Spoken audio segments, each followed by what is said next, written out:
তা দুই বিড়ালও না খাওয়া, বিড়াল না খাওয়া।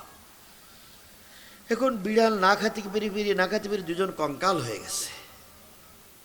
তো ওই দুই বিড়ালের ভিতরে একটা বড় বিড়াল আছে, সে কোনো রকম শক্তি সাহস করিয়ে একজনের বাড়িতে রুটি হচ্ছে, সেই রুটির থেকে এক কান রুটি যে কায়দায় হোক নিয়ে আইছে। এই নিয়ে ছোট বিড়ালের বলতে, ভাই তোর মুখের দিকটা তাকাই যাচ্ছে না, তা রুটি এক কান ম্যানেজ করিস, চল তুই আর আমি খেয়ে অন্তত শরীরে একটু শক্তি যোগাই। তো ছোট বিড়ালটা বলতে, ভাই কোন জায়গাতে ম্যানেজ করলি? কয় যেখানে ম্যানেজ করি তুই চল খেয়ে নেই। তো দুই বিড়াল কখন রুটি খাবে? তো চিন্তা করছি এখানে যদি খাই তাহলে কুকুর এসে আক্রমণ করতে পারে, বিড়ালও আবার নতুন বিড়াল আসতে পারে। তো এক কাজ করবো, ওই মাঠের মধ্যে গাছ দেখা যাচ্ছে, চল ওই গাছতলায় যে ভাগ করি খাই। এখন রুটি কখন গেছে কোন জায়গায়?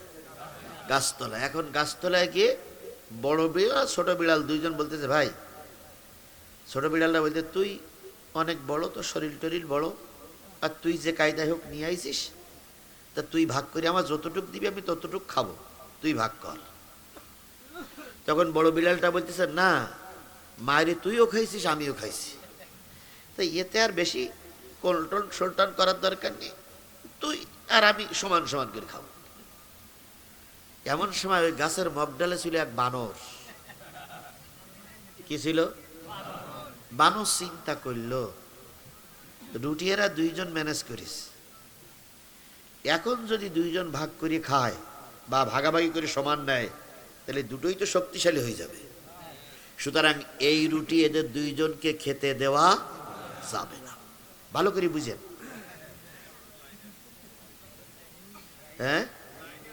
লাইনে আছেন? আচ্ছা আচ্ছা, থাকেন, লাইনেই থাকেন। এখন বানর চিন্তা করলো যে কোনো কায়দায় এদের ঠকাইতে হবে। বানর লাফ মেরে এসে পড়েছে দুই বিড়ালের মাঝখানে। কিরে ভাই, এই রুটি কমতে ম্যানেজ হইল? তো দুই বিড়াল বিনয়ের স্বরে বলতেছে, ভাই 17 বছর ধরে আন্দোলন করেছি। কিসের জন্য? এই রুটির জন্য। 17 বছর।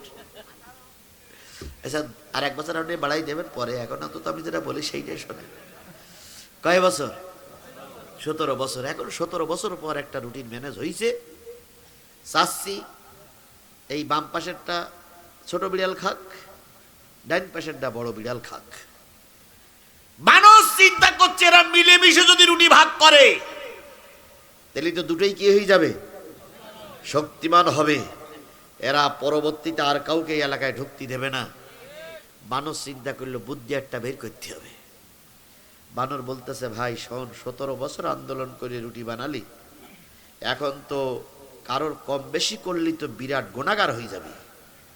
তো এখানে ভাগ করতে হবে ইনসাফপূর্ণ, তুকসিরুল মিজান, সমান সমান ভাগ, কম বেশি করলে হবে না। তো বড় বিড়াল বলতেছে, বানর ভাই সমান সমান ভাগ করতে গেলে তো আমরা হাতে ভাগ করতে পারবো না। বানর তখন রুটিটা নিয়ে বলতেছে, দাড়ি পাল্লা নিয়ে আয়, দাড়ি পাল্লা নিয়ে আয়, দাড়ি পাল্লা দিয়ে তুকসিরুল মিজান, সমান সমান ভাগ করে দেব। কি করবে? দুই বিড়াল আবার দাড়ি পাল্লার খোঁজে বাইর হইল। শেষ পর্যন্ত এক দাড়ি পাল্লা ম্যানেজ করেছে। ভাই ম্যানেজ করে বানর বলতেছে, আমার কাছ দে।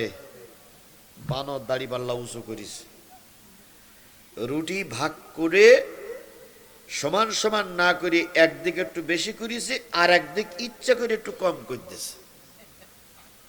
তাহলে একদিক বেশি করে দিলে ওইটা একটু ঝুলে পড়বে না ভাই? বানর বলতেছে, না, এ ভাগ হইল না, সমান করা লাগবে। এখন যেদিক বেশি হয়েছে সেদিক থেকে এক কামড়ে যতটুকু খাওয়ার দরকার তার চেয়ে একটু বেশি খাইছে। খেয়ে আবার দাড়ি পাল্লা উঁচু করিস, উঁচু করলি এই দিক বেশি হয়ে গেছে, এই দিক কি হয়েছে? বেশি হয়ে গেছে। তখন বানর বলতে, মহাজালা, আবার দাড়ি পাল্লা উঁচু করিস, উঁচু করে ওই দিক যতটুকু খাওয়ার দরকার তার চেয়ে একটু বেশি করে খাইছে, খালি এবার এদিক হয়ে গেছে।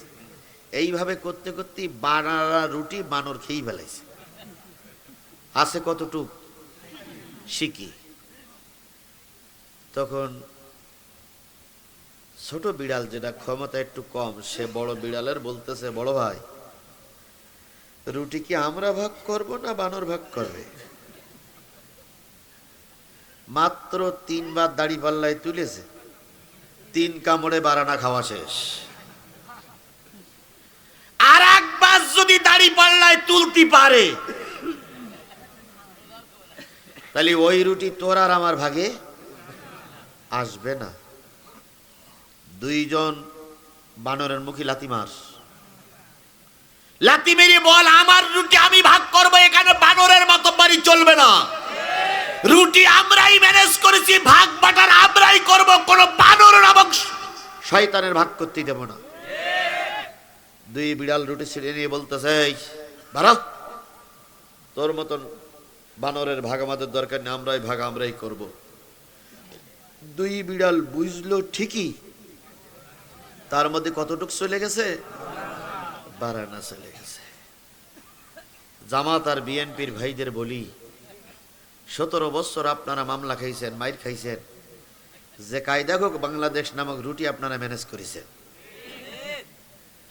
এখানে ভারত নামক বানরের হাতে যদি মাতব্বারি দেওয়া হয়, ও কিন্তু গোটা বাংলাদেশ খেয়ে ফেলবে। এই জন্য রুটি ভাগের দায়িত্ব আমরা বানর নামক ভারতকে দেব না। ভাগ যা হয় জামাত আর বিএনপি মিলে করবে। বানর নামক ভারতের হাতে আমরা দেশের রুটি রুজি তুলে দেব না। কথা ক্লিয়ার? এই বুঝটা আপনারা বুঝবেন, হয়তো বুঝবেন, কিন্তু তার আগে হয়তো বারানা খেয়ে ফেলা হয়ে যাবে। সুতরাং বারানা খাওয়ার আগে সিদ্ধান্ত নেবেন না বারানা খাওয়ার পরে সিদ্ধান্ত নেবেন? এই আমার জাতি, বারানা খাওয়ার পরে সিদ্ধান্ত নেবেন না বারানা খাওয়ার আগে সিদ্ধান্ত নেবেন? তাহলে আগামীতে সিদ্ধান্ত নিতে হবে, দল যার দেশ সবার, দেশের ব্যাপারে কোন লোক যদি সন্ত্রাসী কায়দা তৈরি করে, আমরা তাকে সাপোর্ট দেব না, দেব না, দেব না। এখন ভোট নেবার কৌশল কি জানেন তো? ভারত আমাদের পক্ষে আছে, আমেরিকা আমাদের পক্ষে আছে। জামাতের পক্ষে ভারতও নেই, আমেরিকাও নেই। আমাদের যদি ভোট দাও, আমরা ভারত আর আমেরিকা সাপোর্ট নিয়ে দেশ গড়ব। আমাদের কারো সাপোর্টের দরকার নেই, আমার সাপোর্ট আমার আল্লাহই যথেষ্ট। এই বাঘের বাচ্চার মতন কেন বলতে পারেন না আপনার আমার জন্য কে যথেষ্ট? আরো জোরে বলেন, কে যথেষ্ট? তার জ্বলন্ত প্রমাণ আমরা দেখাইনি? জামাত আর বিএনপি আন্দোলন করেছে 17 বছর। যতবার রাস্তায় নেমেছে ততবার মার খেয়েছে, যতবার রাস্তায় নেমেছে ততবার গুলি খেয়েছে। কথা বলেন। শেষ পর্যন্ত আল্লাহর রহমতে একদল যুবকদের হাত ধরে দেশ স্বাধীন হলো। এই যুবকদের কাছে কোনো অস্ত্র ছিল? এই যুবকদের কোনো দলের পরিচয় ছিল? নির্দলীয় একদল টকবগে যুবক যদি দেশ স্বাধীনতার জন্য জীবনের বাজি রেখে রাস্তায় নামতে পারে, আল্লাহর কসম, আরেকটা বার যদি বাজি রেখে রাস্তায় নামতে হয়, আরেকটা বার বাজি রেখে রাস্তায় নামবো, তবু কোন মুনাফিক জালেম ফাসিকের হাতে আমার প্রিয় মাতৃভূমি তুলে দেব না। কারা কারা রাজি আছেন? 2 হাত উঁচু করে আল্লাহরে দেখান।